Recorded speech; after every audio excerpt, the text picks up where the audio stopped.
Celebrating 49 years on the air, award-winning Farm Week is a production of Mississippi State University Extension. Today on Farm Week and Encore, the catfish-farming Pentecost Brothers make a tough living at the Delta. In southern gardening eddies in Lumberton, finding color among the evergreens. In the markets, Mississippi farmers toughing it out like they are nationwide, but there's a silver lining. And concluding this week's feature, the Pentecost Brothers making more money but spending more of it to stay afloat. Farm Week starts right now.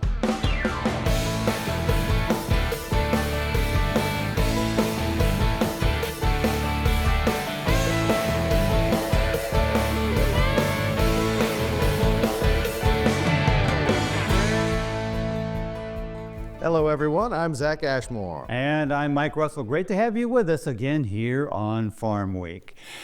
This week, an encore from Season 2 of On the Farm, our Emmy-winning series on stress in agriculture.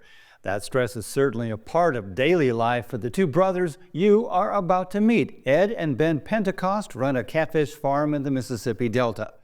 They carefully go to work knowing they could lose hundreds of thousands of dollars on any given day.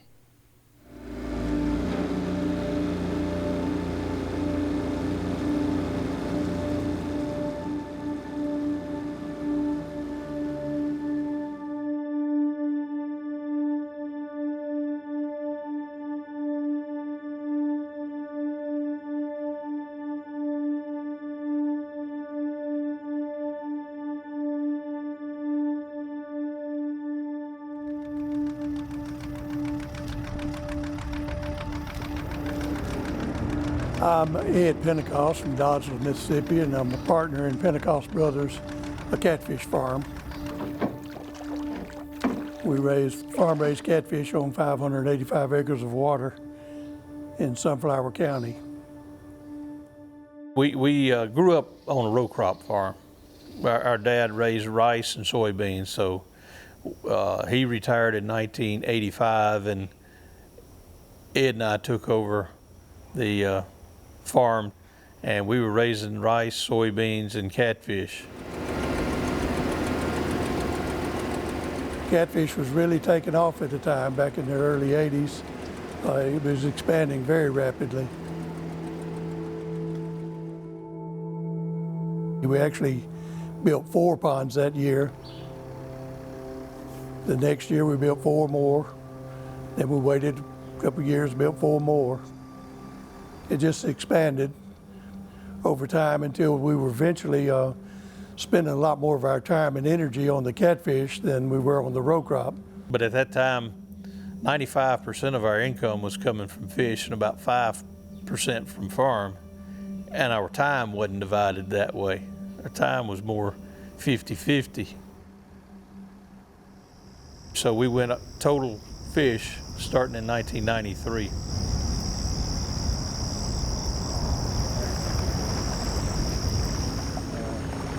Probably banging it. We only need enough for 1 truck. So we only need enough for 1 truck. There are times where I've wondered whether it was a worthwhile life choice to choose the catfish business, because it's so demanding day in and day out. Catfish farming is really tough, both physically as well as mentally and financially.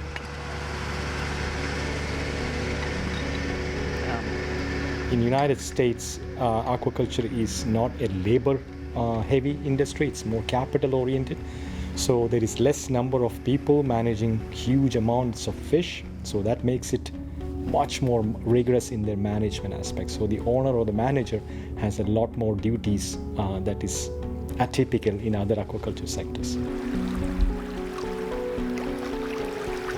Every day of the week, we start out by checking oxygen levels and cutting off the aerators that have been cut on during the night as the oxygen dropped.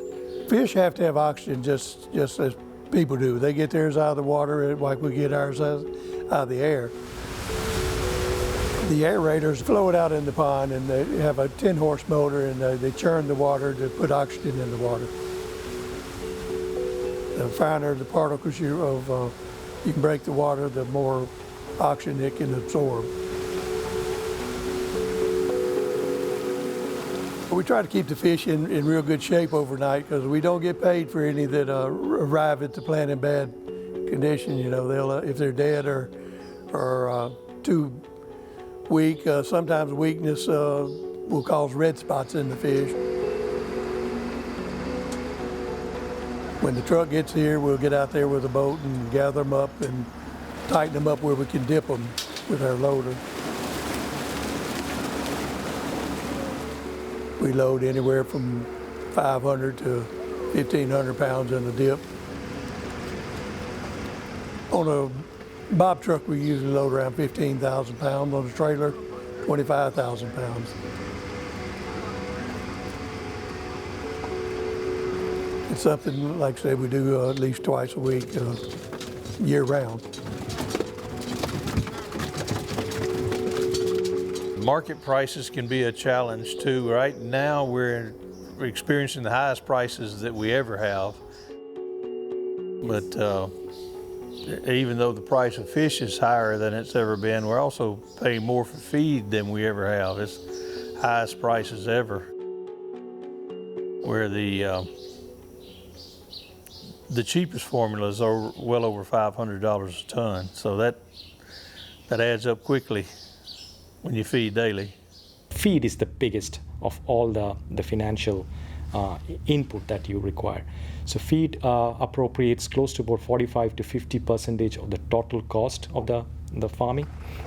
A typical catfish farm may range from $4,500 to $10,000, $12,000 per acre. So that's the amount of money that you need to incur in a year per acre. So you can just imagine the amount of money that is required to run a business in its entirety. We had one year that the price of feed went up at the same time we had an oversupply of fish, and the price of fish went down, where it cost us 25 cents a pound more to grow fish than we were receiving. At that time, fish were 85 cents a pound. So, you know, it's tough to come to work every day when you know you're losing 25 cents on every pound. You cannot sacrifice or cull those fish just because the prices are low, right? You still have to sell them to recover that money that you've already put in, even though you're not making profit. And that's a very common thing. Cash flow problems can come in this kind of situation, you know. When you really need cash and you don't have it, you can't feed it. When you can't feed it, your fish won't grow. So your profit that was actually going to come in October or December time may not be fruitful. 2 to 3 years, you can go down from a very profitable operation to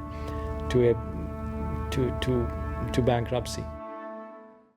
So basic market factors became a formidable risk for Ed and Ben Pentecost, but that's just the beginning.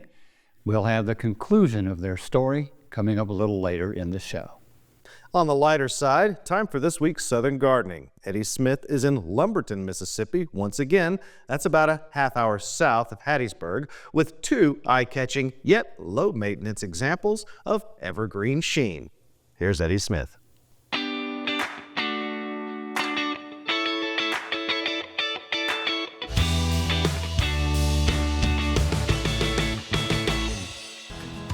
Today, Southern Gardening is back at the Flower Bed Nursery in Lumberton, Mississippi, admiring some of their colorful evergreen shrubs. Juliet Cleara is a stunning evergreen shrub, known for its vibrant, multicolored foliage. The leaves emerge in shades of bronze or red before maturing to glossy green with white cream-colored edges, creating a dynamic and eye-catching display throughout the year. This compact and dense shrub typically grows 6 to 8 feet tall and 4 to 6 feet wide, making it an excellent choice for hedges. Hardy in USDA Zone 7 through 10, Juliet Cleara is a versatile and low-maintenance choice for any garden. Another colorful shrub, Miss Lemonabilia, is a versatile and attractive evergreen shrub, perfect for adding vibrant color and texture to the landscape. Its standout feature is its variegated foliage with bright yellow and green leaves that create a cheerful, luminous effect year-round in the landscape. Typically, Miss Lemonabilia grows to a compact size of 3 to 4 feet tall and is hardy in USDA Zone 6 through 9. Miss Lemonabilia also shows good resistance to deer and is relatively pest-free. Occasional pruning can help maintain its shape, though it naturally grows in a tidy, rounded form. With their vibrant evergreen foliage, both of these plants provide year-round color in gardens and landscapes. I'm Eddie Smith, and I look forward to seeing you next time on Southern Gardening. We'll take a short break, but stick around. Coming up, we conclude part 2 of this week's episode of On the Farm. We head back to Doddsville, Mississippi. Ed and Ben Pentecost, two hard-working brothers that farm catfish for 40 years. But now, it's much harder to keep up with the high cost of running their fish farm. And there's another frightening risk that comes with every sunset. Can they cope with the stress, or should they close down altogether? Their conclusion coming up on Farm Week.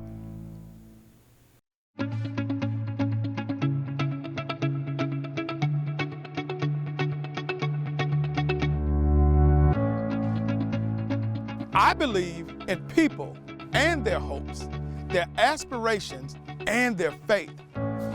I believe in my own work and in the opportunity I have to make my life useful to humanity. I believe that education is a lifelong process, and the greatest university is the home. That my success as a teacher is proportional to those qualities of mind and spirit that give me welcome entrance to the homes of the families that I serve.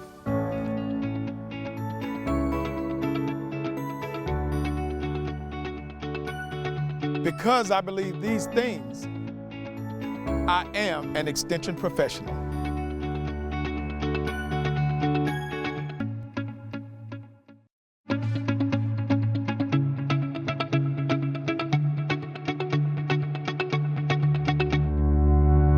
I believe in people and their hopes, their aspirations and their faith. I believe that education, of which extension work is an essential part, is basic in stimulating individual initiative, self-determination, and leadership. I believe that these are the keys to democracy, and that people, when given facts they understand, will act not only in their self-interest, but also in the interest of society. I believe in intellectual freedom to search for and present the truth without bias and with courteous tolerance towards the views of others. Because I believe these things, I am an extension professional.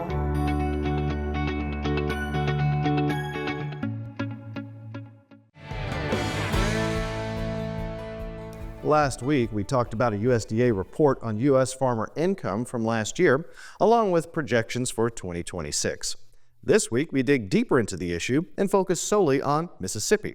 Recently, Drs. Kevin Kim and Brian Mills with MSU's Ag Economics Department released a report on farm income. I sat down with Dr. Kim to discuss their findings and find out how Mississippi stacks up to the rest of the country. So if you look online and search for different kinds of agricultural credit survey or farmland value survey, there has been no study that was conducted in Mississippi. We see all these reports from Midwest and other regions, but there was no single study that focused on the Mississippi. So starting from last year, December, we started to collecting this survey from the agricultural lenders and agriculture consulting firms within Mississippi to get a better understanding of what's going on in our state.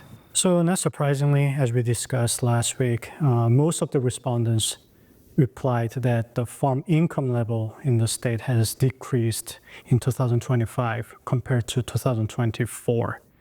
Liquidity and the solvency improved in 2025, which is not surprising because we know that livestock producers had a much better year last year when compared to the crop producers. And when we look at the farm loan default rates, we saw a slight increase on the farm loan default rate in 2025. However, when compared to the long-term historical average, it was still a little bit below. There was a slight increase in the bankruptcy filings, however, it was still below the historical average. Well, were there any new insights about the farm loan interest rates? So farm loan interest rates slightly decreased in 2025, and this was followed. So the interest rates in Mississippi ranged from 7% to 7.25%. Which was slightly lower actually than the commercial banker survey conducted by the Federal Reserve System. So that means less farmers in Mississippi going bankrupt as compared to the rest of the states? That not necessarily, but again, because interest rates were a little bit more favorable within the state, that could be the case, yes. Well, what did you find out about farmland value then? So we generally say that farmland value is a function of profitability. And as we just discussed, and as we discussed last week as well, the farm profitability decreased in 2025, especially for the crop producers. However, based on the survey, what we got was that cropland value actually increased in 2025 despite the low profitability. And of course, pasture land value also increased in 2025. Okay, well then bigger picture here, at least for 2025. How does Mississippi stack up in comparison to all of the other states? Are we worse off, better off, or about the same? We are about the same, but again, so within our state, there are areas where we have more crop producers, and we have areas where we have more, livestock producers. Of course, producers who harvested corn, soybean, rice, or cotton performed worse than the previous years. However, we had a lot of upsides, like story coming from the livestock heavy region. All right, well, what is the expectation for farmland value this year, 2026? More than 70% of the respondents said that they do not see an increase or decrease in farmland value in 2026. Only 30% of them replied that they sort of anticipate increase in the farmland value. It is mainly because there's a lot of uncertainty caused by the trade issue, and the low profitability definitely puts a downward pressure on the farmland value market. Well, what else should producers look for this year, 2026? So I know I've been saying a lot of negative things about 2026, but there's one positive note that I want to leave, and that is interest rates. So we expect that the farm loan interest rates to go further down in 2026 because we expect the Federal Reserve to decrease the underlying interest rates throughout the year. So they will translate into more favorable interest rates, whether we're talking about the farmland real estate loan interest rates or operating loan interest rates, okay? So lower interest rates will basically open up a door for refinancing opportunity. So more favorable rates are again expected when compared to especially 2024 or 2023. So at the end of the day, although it seems 2026 is going to be a bit more of what the past few years have been, not any big changes in that regard. But if farmers want to be able to stay solvent, they need to pay attention to every single cent that goes in and out of their hands, right? That's right. And so that's the major topic of farm financial management. And Mississippi State University Extension, we do have free online farm financial management course, which is available for anyone who wants to learn more about farm financial management. So if you are interested in those topics, feel free to reach out to us, and we will give you the link where you can take those courses. Looks like Mississippi is in a similar situation to the rest of the country. Farming budgets tight and getting tighter. For assistance in budgeting and general advice, You can reach out to Mississippi State Department of Agricultural Economics.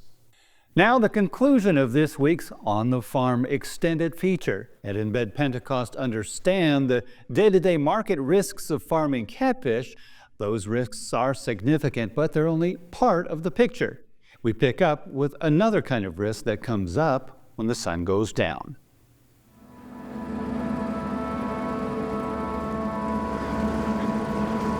Once you're in, and it's you have to keep going. You can't hold back. You have to grow fish and sell them.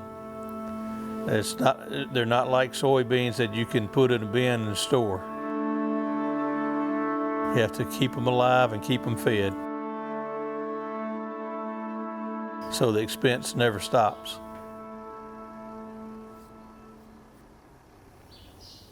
I guess our biggest stress was probably worrying about our fish living through the night, every night. We have good help that are out here watching the fish, but there's always things that can go wrong. The biggest risk that we have is a power outage, because we don't have enough backup equipment to cover all of our ponds if we have a total power outage. In 2015, we experienced our worst night ever.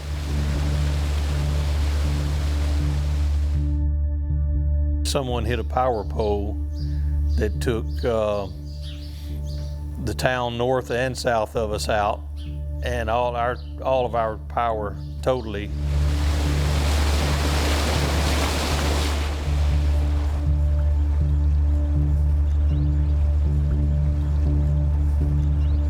I was here by myself and with my night man.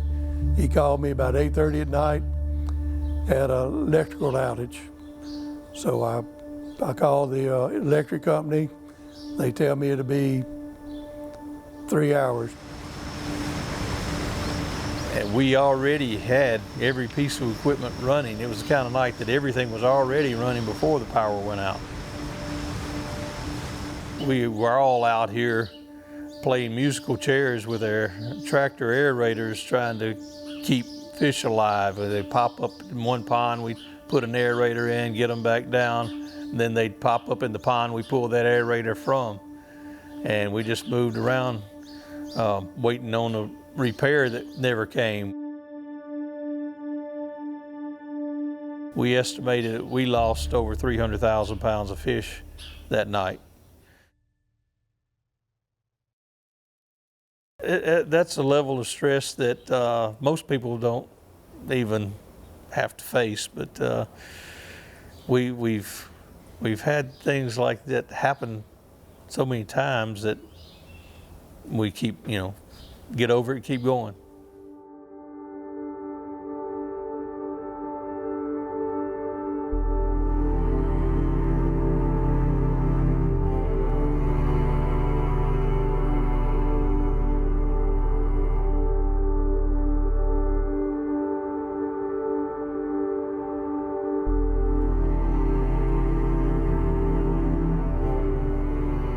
I don't know what the end game will be, how we'll ever decide to get out of this business, or whether we'll sell the ponds or rent them out or convert them to row crop or whatever. I don't know what the best alternative is there, but at some point we'll probably have to consider that, and we hadn't got a game plan yet. Do you ever feel kind of trapped?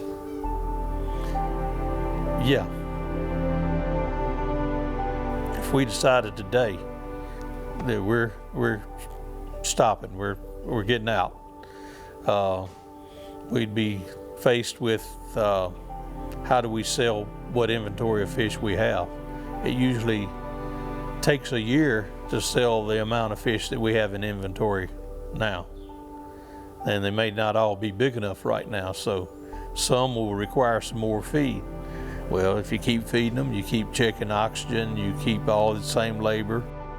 You have to have the insurance, you have to have the financing, and everything to keep going until every fish can be sold.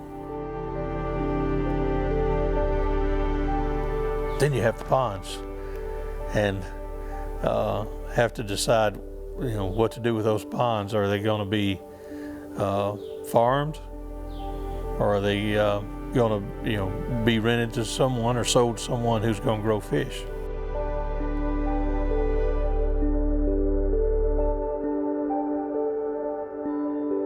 Right now, it's easier just to keep going.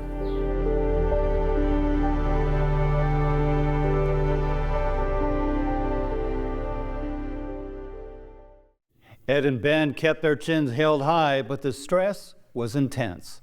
Very important, if you or someone you know is in emotional crisis, call or text 988 anytime for confidential free crisis support. Well, next time on Farm Week, an extraordinary encore episode of Extension Matters. It's a breathtaking view above ground of an amazing underwater partnership between MSU Extension and the Mississippi Aquarium, a spectacular showcase of the extreme wonders of the Gulf Coast. Visitors get up close and personal with creatures of the deep, the aquarium sparking their interest and curiosity. Diving deep, that's next time on Farm Week. Remember, if you missed a story, look for past episodes of Farm Week on our website at farmweek.tv. And don't forget to follow us on Facebook and YouTube. See you next week. Thanks for watching.